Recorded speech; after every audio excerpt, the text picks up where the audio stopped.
Liz, how did you discover that Matthew was suffering from epilepsy?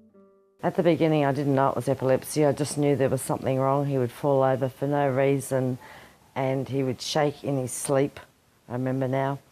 And I used to take him to the doctors regularly asking what was wrong with him, and they kept telling me there was nothing wrong with him. He had been tested when he was 4 days old and we knew that he had sleep apnea. But I knew that I didn't know what other problems there was.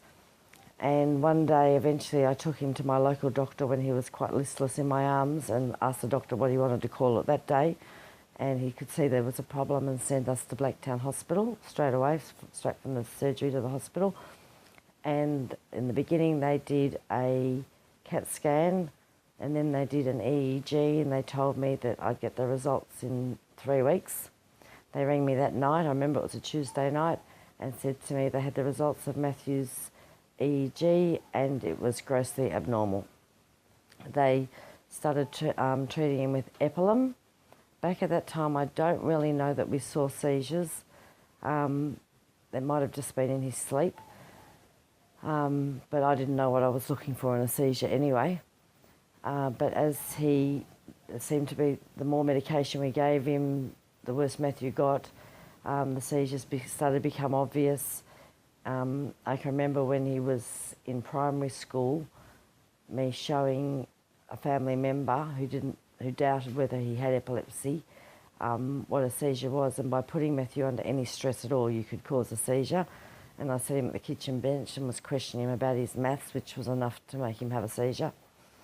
And we, for years, just kept trying different drugs. Does that answer the question? Trying to...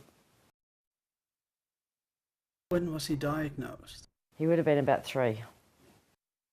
How many seizures did Matthew have in a day? I don't know, because I didn't really know what I was looking at. It wasn't like in the end when a seizure was very obvious. They seemed, from when they started until when we went on the ketogenic diet, it was just constantly, gradually getting worse and more. What effect did it have on the family life?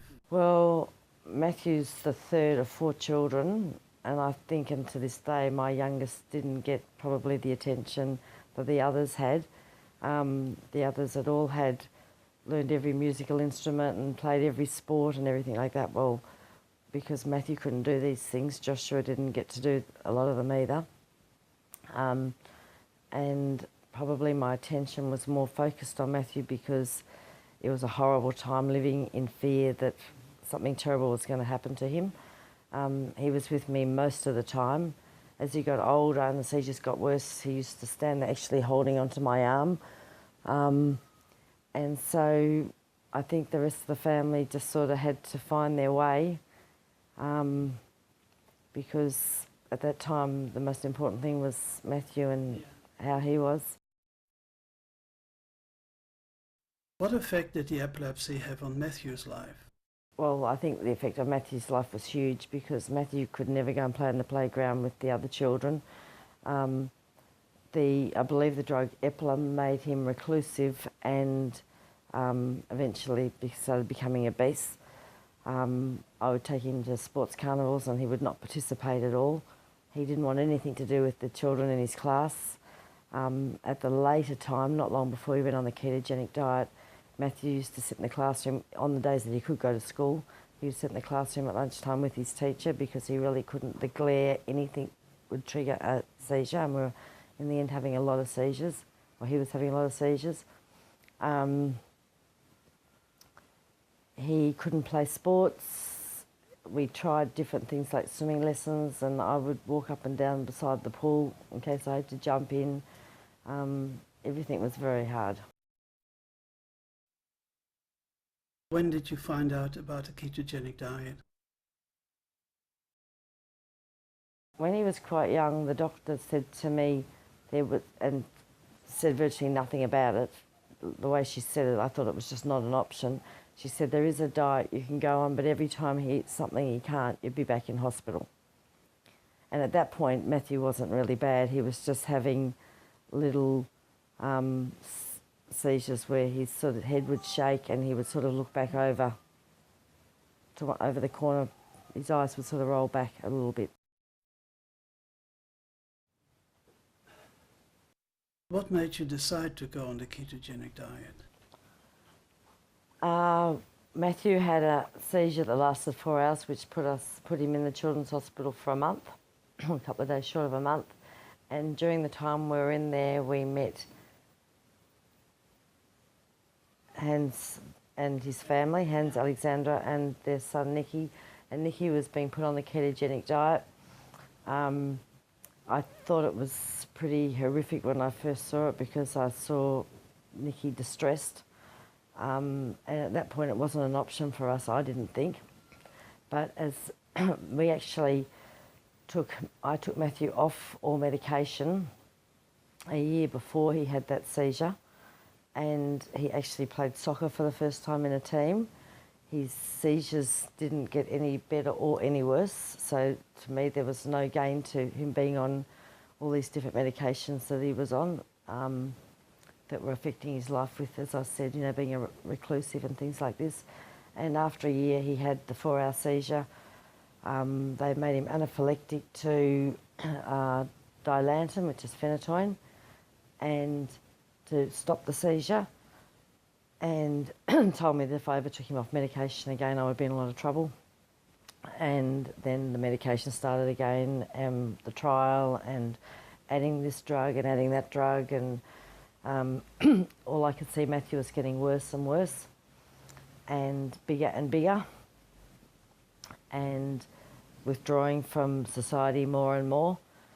And then we were actually at camp at Jenolan Caves, and I had to go on all of his school activities with him, and we'd be climbing the ladders and me behind Matthew in case he had a seizure, because by this point the seizures, I say 50 a day, I don't know if that's an exaggeration, I'm not trying to exaggerate, but it was constant. Matthew had to have someone beside him all of the time virtually. We were on the camp and I was terrified Matthew was going to fall down these ladders and take all the kids with him, and I had to sleep on the floor across the doorway because there were stairs outside the door where he was staying. I was scared if he went out the door he would have a seizure. And on the way home from the camp I was very upset, and I rang his neurologist and said, these drugs aren't working, he's getting worse. And she said to me, ketogenic diet, and without a split second's thought I just said yes. And she told me it would take about a month for her to organise it and get someone who was able to, a dietitian that could administer the ketogenic diet. And during that month we spent a lot of time talking to Matthew about it. We believed it was the answer to our prayers, that Matthew has been given this opportunity, because by that stage we'd learned that very few children in Australia do get the opportunity to go on the ketogenic diet. And by the time came for us to go to hospital, Matthew was completely prepared for it. On the day we were going to hospital, the dietitian didn't turn up, and somebody said to me, just go. Once you're there, they won't send you back, because we were desperate this was going to happen. So we went to the hospital. I think we waited 3 days for them to get a dietitian in while we were in hospital. And on the day that we went to hospital, we went to Coles on the way to get some notepads, because I knew nothing about diets or carbohydrates or anything like that at that point.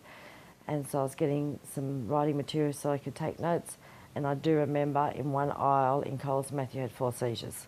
That's how bad it was getting. So that's how we came to go on the ketogenic diet. What did the neurologist think about the ketogenic diet? Was she reluctant, or? I think she saw it as a last resort. She knew that I wasn't just going to sit back and let things go the way they were. I was getting more and more upset and more vocal about it. And so I think she probably thought there was no option but to give it a try, and to me, to our family, it was a godsend. What happened when Matthew went on the ketogenic diet? It was unbelievable. From the day we started the diet, as soon as they put Matthew into starvation, Matthew never had another seizure. He never had one more seizure. He had what they thought might have been a febrile convulsion 3 weeks later, where he was taken to hospital, and they ruled out that it wasn't a seizure. And since the day we started the diet, I remember at the hospital saying to the nurses, no one's going to believe me that he's epileptic because he's not having seizures. I mean, we went from constant seizures to no seizures. And to this day, which is 11 years later, I think it's 11 years in June, later, Matthew still hasn't had a seizure. Who decided what Matthew was going to eat? Well, we learned about, I saw the food that was being given to him in hospital, which was virtually, Matthew being vegetarian makes it a lot more difficult because of the protein and fat. But he was being given a couple of pieces of cheese, a little bit of salad, and I can't even remember what else, maybe a piece of buttered bread with a lot of butter on it. It wasn't a meal that you could have sustained for any length of time. And they also gave us pages, which I still have in a folder here, which showed you that, say, 15 grams of fat was equal to half a cup of, say, avocado or whatever. And it was impossible. There's no way we could have done it. When we got home from the hospital, I can still remember we sat there for 4 hours trying to work out how we were going to feed Matthew in this strict formula that we'd been given of how much protein, carbohydrate and fat. And I then rang Hans van der Wegen because I knew that he had recently put his son on the diet, and asked him how they were doing it. And Hans came straight over to our house that night and installed the Keto-Cloud program, which I don't think it was called that at the time because it was very early days for him as well. And we made a meal that night, and Matthew was on the diet for 2.5 years, and never once did we make a meal without that computer. Did Matthew have any choice himself? Yes. Do you want me to show you the folder? I've got it out if you want to see the folder. Yeah, later, mate. Okay. What we did, oh, that's right. What we did was we put all the ingredients into the computer, as you do, and we made the meals. And every time we got a meal that Matthew liked, we printed it out, so we had a whole book. And then each day Matthew would say, and we called them names like Lone Ranger's spaghetti and all funny names because he was a 10-year-old boy. And he would say, Mum, I want the Lone Ranger spaghetti tonight, or I want the fruit salad, or whatever he wanted. And so I could shop accordingly to it.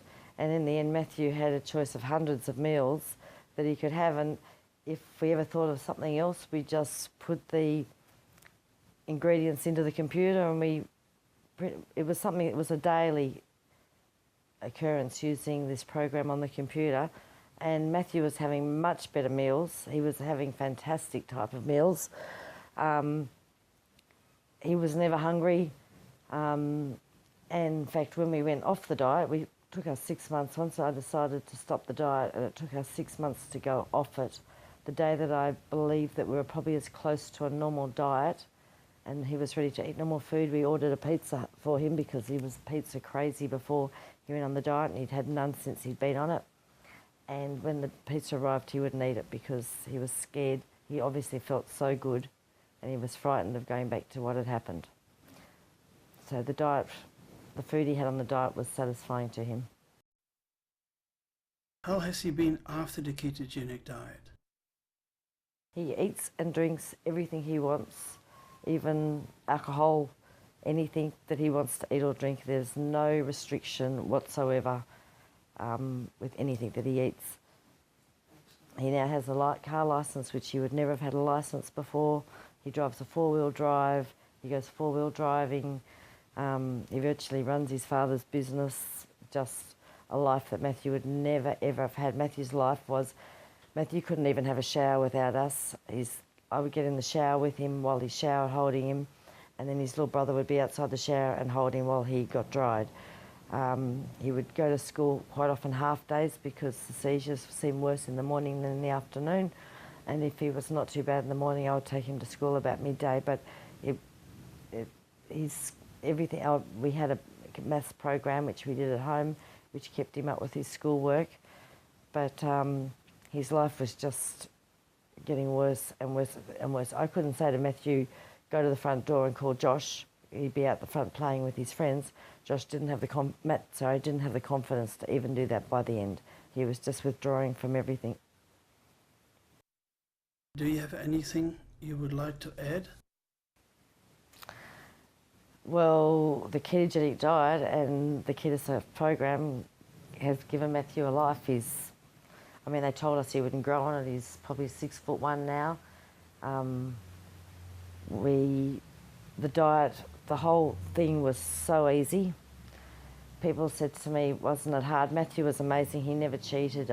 He wouldn't let anyone else make his meals because he feared that someone might make a mistake, and he knew that I was diligent and would not do it anything but exact. And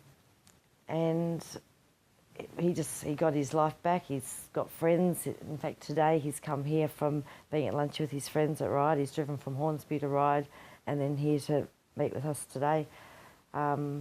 He goes away with his friends. He has a fantastic life, and without the program, we could not have lived for he couldn't have done 2.5 years living on lettuce and blocks of cheese. And I do not believe for one second that he would be seizure-free like he is today. He did, a year after we came off the diet, we went into hospital for days, and they kept him on the video telemetry. I think it might have even been 48 hours. And the young nurse who had been doing Matthew's EEGs from when he was a little boy came into me after she'd taken him off the equipment and went and looked at the videotapes, and she came back to me and she said, I can't believe it. She said, I'd studied the ketogenic diet. I didn't think it was possible.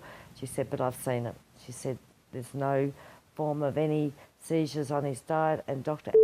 in the appointment we had with her afterwards, sorry, I shouldn't have said her name.